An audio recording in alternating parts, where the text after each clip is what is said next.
Alright, so we're back in the world of the first Descendant, and we got an interesting one to talk about today. First off, patch 1.07 is coming pretty soon, and the patch includes some pretty awesome things that we definitely want some improvements on. Next, Outpost feels very nerfed, and some players are feeling like they were ninja nerfed, including myself. Next, since the launch of the first Descendant, this Descendant has been pretty much unplayable, and players are still begging for some form of buffing. And finally, we have some more awesome resources made by community members that are just straight up amazing. We got a lot to talk about in this one, so let's dive right on in. Before we dive into the news of the video, guys, if you do enjoy this type of content, consider leaving me a like as well as subscribing to the channel. I'm going to keep you guys up to date on the latest in news, builds, and guides all pertaining to the first Descendant. And by subscribing, you actually support the channel without even having to pay a single penny. So consider subscribing, guys. Now check out this post from the first Descendant official Twitter. Greetings, Descendants. This is the director of the first Descendant. Today I'm here to share preview about hotfix 1.07. We're aiming to release hotfix 1.07 on Tuesday, August the 13th, as we need additional time to verify some issues. In the meantime, I'd like to share some key updates in this hotfix. So I'm not going to go over every single update, but the ones that are somewhat important.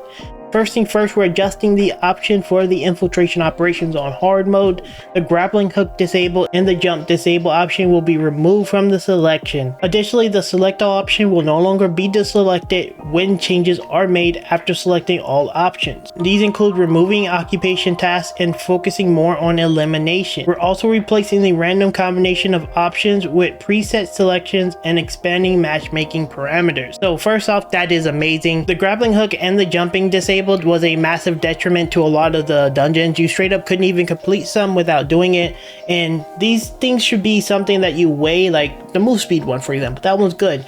You give up move speed, which is going to make things slower. You may get in trouble and you may not be as fast to get out of, trouble, and that in itself is a risk that you weigh. But the difference between that and something like the jump being disabled is like sometimes you just simply cannot do it, and that's like really bad, and that's kind of even a knowledge check, which is kind of annoying.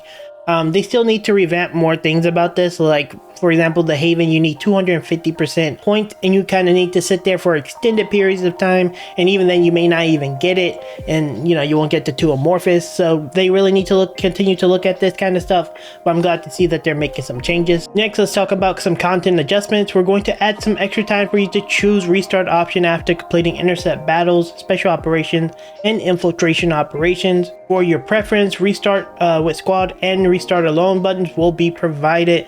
So this is another change that was kind of like a little bit brain dead, if I'm being honest. You barely had time to pick up things. You barely had time to like choose what you want to do before you had to go all the way back to Albion and start the process. Not sure why this was changed in the previous patch. It doesn't really make any sense, but glad to see that they recognized that it was nothing but annoyance and didn't bring any value to the game. Additionally, we're making characters invincible when standing on hazardous areas after intercepts are done. Again, this is really something that should have been like in the game at the beginning. And the difficulty of Frostwalker mechanism will be adjusted so you can enjoy the Void Intercept battle through public matchmaking more easily. This is the only thing that kind of pisses me off with this update. I feel like the Frostwalker is in a great place. He gatekeeps players who don't understand mechanics, and he rewards players who understand them really well. Or if you pick up Lepic and you just blow him up, then that works too.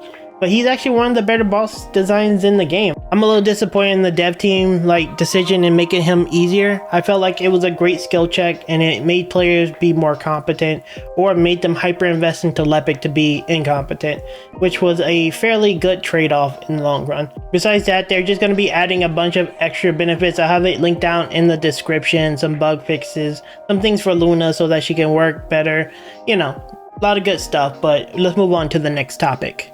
Next, check out this post from Jordan. Apparently these two amorphous materials have the same drop rate when you use sharing to infiltrate. Guess which one I needed. Now, as you can probably tell looking at the picture, he got one of the amorphous materials one time, and then he got the other one 25 times.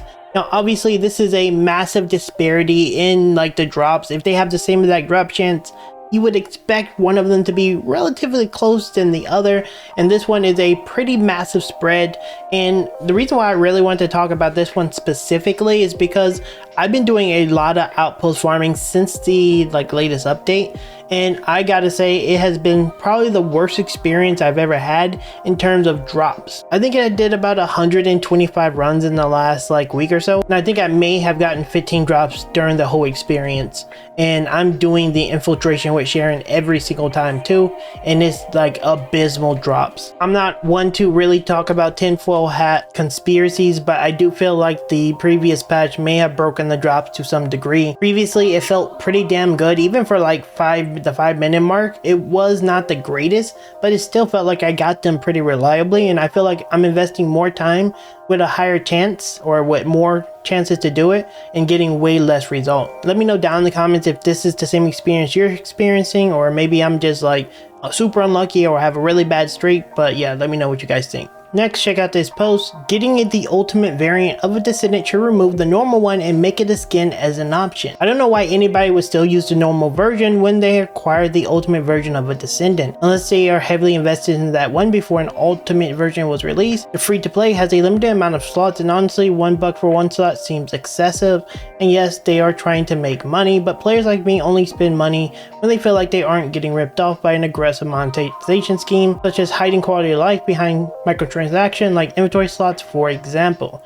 Now for me, I will say a couple things. First off, I think this is a horrible idea. I don't think my work should be removed simply because I got the ultimate version of those Descendants. Some of the hardest Descendant I farmed was Vyessa, and she was harder to farm than most of my normal Descendants. I don't want her gone. I put a lot of work into investing in that, and that's really important that I keep it. I want to have every Descendant. Am I using normal Vyessa? No.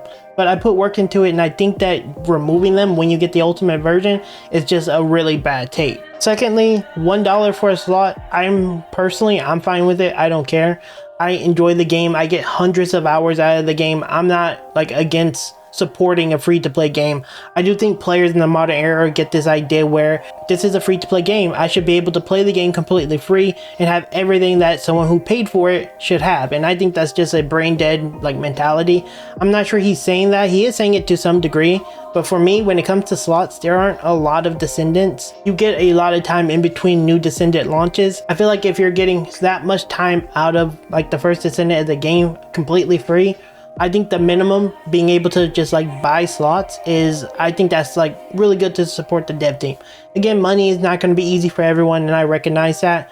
But in the same vein, I don't think it's predatory to want to have slots for characters. This has been something that's been done in many games, and considering the game is completely free with completely free updates, with tons of free boosters and tons of things that you get for free, I think that spending $1 for a few characters every couple of months is more than fair, in my opinion. But let me know down in the comments, am I out of touch? Next, check out this very quick resource for those of you who are trying to do some farming. I created a visual guide for void shard farming, and as you can see here, he put together a really cool comprehensive spreadsheet to some degree of all the different locations that can give you the different shards in the game. This is actually really nice visual thing to have up. I think I'll have this up on my monitor, my third monitor, whenever I'm farming shards. So this is actually really nice. I'll have this link down in the description so you guys can go ahead and check it out if you want to, maybe have this up when you're farming shards. But I think this is a great thing. I really love when people in the community make things more convenient, because the first Descendant have a good system, but sometimes having a shard like this is way better. Finally, check out this post from the Bearded Wonder. Your friendly neighborhood Jayber main here, asking for some buffs for your turret boy yet again. Since the game has been released, Jayber as a whole has been vastly outclassed by nearly every other Descendant. AoE is outclassed by Bunny. You can just out there, we don't even need to mention the rest. Single target has been outclassed by Enzo, Lepic, Glaive, Valby, etc. Healing is outclassed by Eugen. That's very true. Eugen is a damn good healer. He pretty much has little to no use due to the other heroes doing exactly what he does, but better and with less investment. He put a lot of katas, yada yada yada. He's basically going through some solutions. I have this link down in the description. I did kind of want to talk about this because this is something I constantly talk about when it comes to making these news videos, or just in general, that the balance of the Descendants are so disproportionate. Players are really starting to feel it now as they invest into these Descendants. For example, AoE is outclassed by Bunny, Freyna, I don't know about that one, Valby for sure. And the problem with this is, while Bunny is very clearly a very overtuned Descendant, other Descendants who have a similar role like Isimo and and Blair and these many other Descendants that no one touched because they're just so much worse than Bunny is really going to continue to impact the game, in my opinion, negatively. Now, I've been a very strong advocate of speaking out to the devs in hopes to like get some changes on Jayber. If you go to Twitter, you'll usually see me leaving a post. I'm usually one of the top posts in there because, again, I like to use my platform to maybe bring some change for some of the other Descendants other than Glay and Bunny. But yeah, this is one of the problems. His turrets do no damage. They're still bugged. I'd like to point out that his turrets are still not doing the proper damage that they should be doing. They don't scale well. They are taunting enemies and getting hit, which is very like counterintuitive to what a turret playstyle is. You can't tell me that you want your turrets to be taunting while you as Jayber with no buffs is going to be shooting at them, because Jayber doesn't really get much outside of having 2 turrets up that won't last long enough to really get benefit from it. But it's very clear that we need some buffs on some of these Descendants, Jayber, SMO, even Eugen to some degree, even though he's pretty decent, Kyle, all these Descendants that have like no playtime, Sharon, Blair, they need some love. Like right now, it's just hot female characters, Bunny, Glay, Enzo / Valby, which basically functionally have the same thing.